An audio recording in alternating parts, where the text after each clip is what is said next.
Hello मेरे प्यारे दोस्तों, एक बार फिर से आप सभी का स्वागत है मेरे YouTube चैनल ट्यूशन वाला में। मैं हूं आपका दोस्त जो लेकर के आया है आपके लिए बहुत ही बेहतरीन सीरीज। जैसा कि मैंने आपको बोला था कि मैं अब आपको पढ़ाऊंगा कुछ एडवांस लेवल की इंग्लिश, और जो हमारे इंग्लिश चल रही है इस समय मैं आपको पढ़ा रहा हूँ प्रेजेंट परफेक्ट टेंस। और आज मैं लेकर के आया हूँ आपको प्रेजेंट परफेक्ट टेंस का एडवांस लेवल। इसमें मैं आपको बताऊंगा, देखिए जब जो चीज़ें मैंने आज तक पढ़ाया दैट यू कैन यूज, है ना, all the things under the inter level.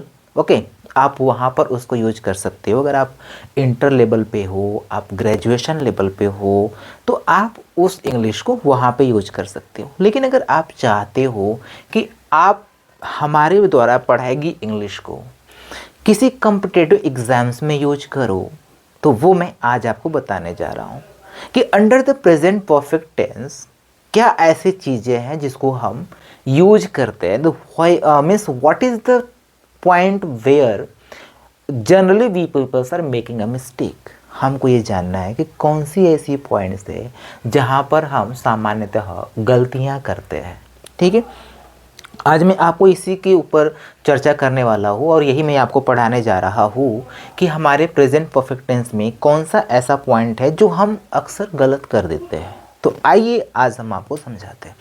First of all I want to make you understand that what is present perfect tense.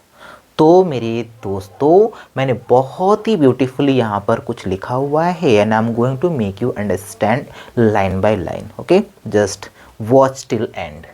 देखिए मैंने यहाँ पर लिखा हुआ है कि the tense shows, which tense shows, the present perfect tense shows such action that action has been complete, है ना, like a just now.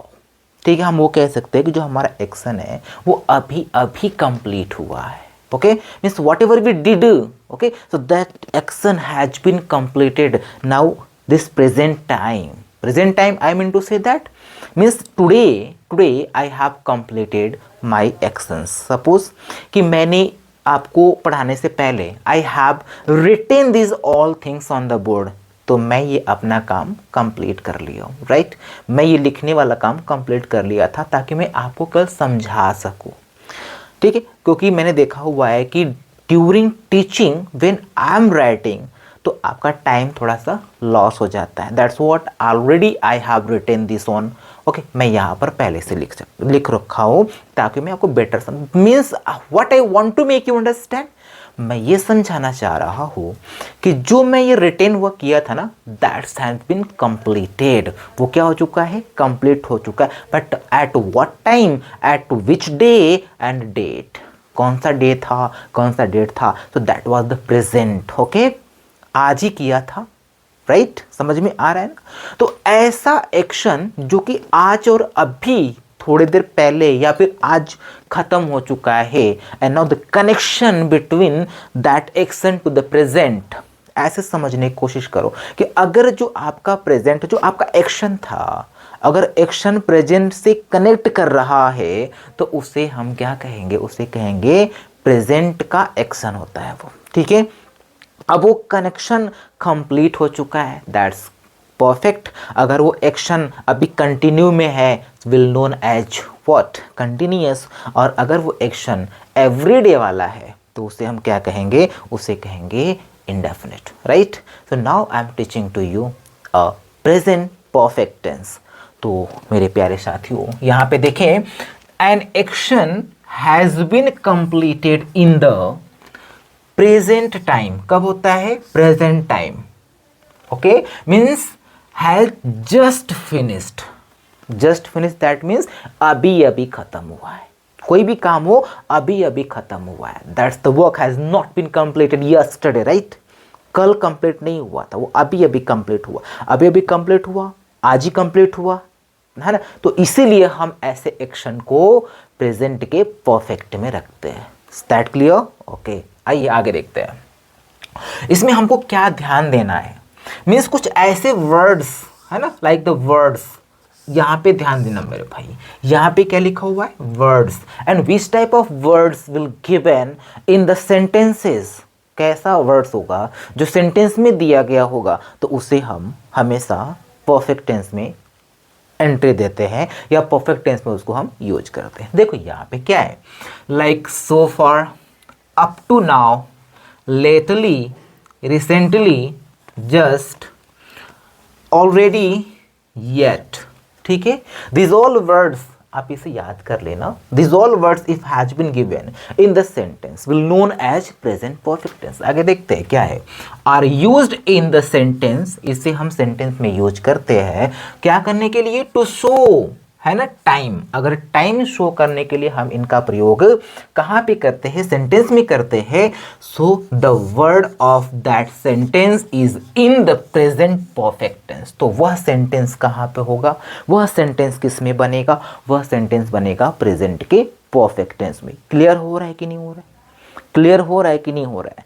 Means what you have to do, suppose that if any auxiliary verb has been used with this all verb, then these all words, then what you have to do, just you have to make a correction and use the auxiliary verb of present perfect tense, right? Okay, next है yet. okay, means यहाँ पे कुछ लिखा हुआ है yet, तो ये yet जो है ना, ये yet जो है इसके ऊपर थोड़ा सा हमने कुछ स्पेशलिटी किया हुआ है, that we have to focus. means suppose that this yet has been used only two types of sentences. Which sentence? The first one in negative and second one in interrogative. Means the yet cannot be used under positive type of sentence. इसे हम positive sentence में use नहीं करेंगे. The yet can be used in negative as well interrogative sentence, right? और ये भी ध्यान देना जो yet है ना, ये कहाँ पे यूज होगा, है ना, this yet will be used in the end of the sentence in negative sentence of a perfect tense, right?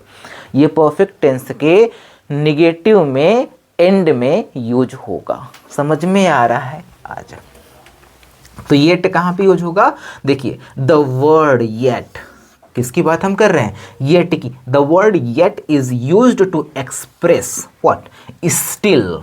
ये क्या करता है, इसको हम यूज करते हैं क्या एक्सप्रेस करने के लिए, स्टिल एक्सप्रेस करने के लिए। ठीक है, तो यहां पर एंड इज प्लेस्ड, इसका प्लेस कहां पे होगा, just focus here that what it would be the place, है ना, in the end of negative or interrogative sentence. कहां पे, नेगेटिव आर इंट्रोगेटिव सेंटेंस। ठीक है, means like as examples I have written for you, like she has not come yet. ठीक है, तो yet आप देख रहे हो कहाँ पे लगा हुआ है, लास्ट में लगा हुआ है, in the end of the sentence, as what I said, like in the end of the word. Okay, end of the sentence, sentence के लास्ट में यूज करेंगे। सो ये क्या हो गया, आपका सेंटेंस का एंड हो गया। And now my dear friends, this is a negative type of the sentence. Already I told you that if the negative and interrogative sentence is there, that we can use yet to show what is still in the sentence. Sentence में still को show करने के लिए हमको yet का प्रयोग करना है, कहाँ पर, वो भी लास्ट में। समझ में बातें आ रही इतनी? ठीक है, इज देयर एनी प्रॉब्लम? अगर कोई भी प्रॉब्लम हो that you may comment in the comment box, really and definitely I will reply to everyone. Okay, just next, but what we have to focus one more things, these two words, look at here, that these two words, just, already, okay, just, already, just and already will be placed where, कहाँ पे लगाओगे इसको, just and already always will be placed between where, between auxiliary verb and main verb। समझ में आ रहा है ना, कहाँ पे, तो यहाँ पे ध्यान देना कि जो जस्ट और ऑलरेडी होगा वो कहाँ पे यूज होगा, वो oxy plus just and already, JNA समझ लेना मेरे भाई। उसके बाद आप क्या लगाओगे, वर्ब इन थर्ड फॉर्म। क्या होगा, वर्ब इन थर्ड फॉर्म। तो ये जो आपका जस्ट एंड ऑलरेडी है ना, वो कहाँ पे यूज करेंगे, वो यहाँ पे यूज करेंगे कि आपका जो हेल्पिंग वर्ब लगाएंगे इस सेंटेंस के अंदर, उसके बाद लगाना। कहाँ पे लगाना? उसके बाद लगाना। और मेन वर्ब जो उसमें होगा ना, उसके पहले लगाना। समझ में आ गया? चलिए कुछ एग्जाम्पल्स देख लेते हैं। Examples, I just have finished my work. I just have finished my work. इसमें क्या ये सेंटेंस सही है? नहीं। तो नहीं। क्यों? I have just। क्यों? हाँ, गुड। आई हैव जस्ट, क्योंकि मैंने यहां पर ऐसा ही लिखा हुआ है कि are used in different affirmative sentence of the present, है ना, प्रेजेंट टेंस या present perfect tense where you want to use, right, and are the placed between auxiliary verb and main verb. कहाँ पे? Auxiliary verb and main verb. तो मेरे भाई यहाँ पे देखो, ये क्या है? हैव क्या है? Have is an auxiliary verb and finished is an main verb. और ये तो लग गया किधर? इस ऑक्सिलरी से पहले। और मैंने क्या बोला है कि इनको ऑक्सिलरी के बाद और मेन वर्ब से पहले। तो यहाँ पर क्या गलत हो रहा है? तो यहाँ पर इसको उठा के यहाँ प्लेस करना है। Suppose that in this sentence has been given in the any kinds of the competitive examinations. तो अगर आपको नहीं पता होगा कि जस्ट का एग्जैक्ट प्लेस कहाँ पे होगा, तो आप कैसे लगाओगे? तब आप कैसे इसमें एरर फाइंड कर पाएंगे? That this is the error spot, okay, where we have to make a correction, जो हमें करेक्शन करना पड़ेगा। So my dear friend, just ये take this just and use between have and finished. Next one, he already has come. He already has come. Again the same mistake I did here. This is wrong sentence. What is the problem? Problem is that this already, है ना, like we have to take this already and use after has. Okay, so what is the correct sentence of this one? He has already come. समझ में आया? So this is the error of this sentence. So I hope आपको समझ में बातें आ रही होंगी अब तक की। So wait and just I am going to place some extra rules, है ना, मैं कुछ और इसमें आपको ऐड करने जा रहा हूँ। तब तक आप स्क्रीनशॉट लेना चाहे तो ले सकते हैं।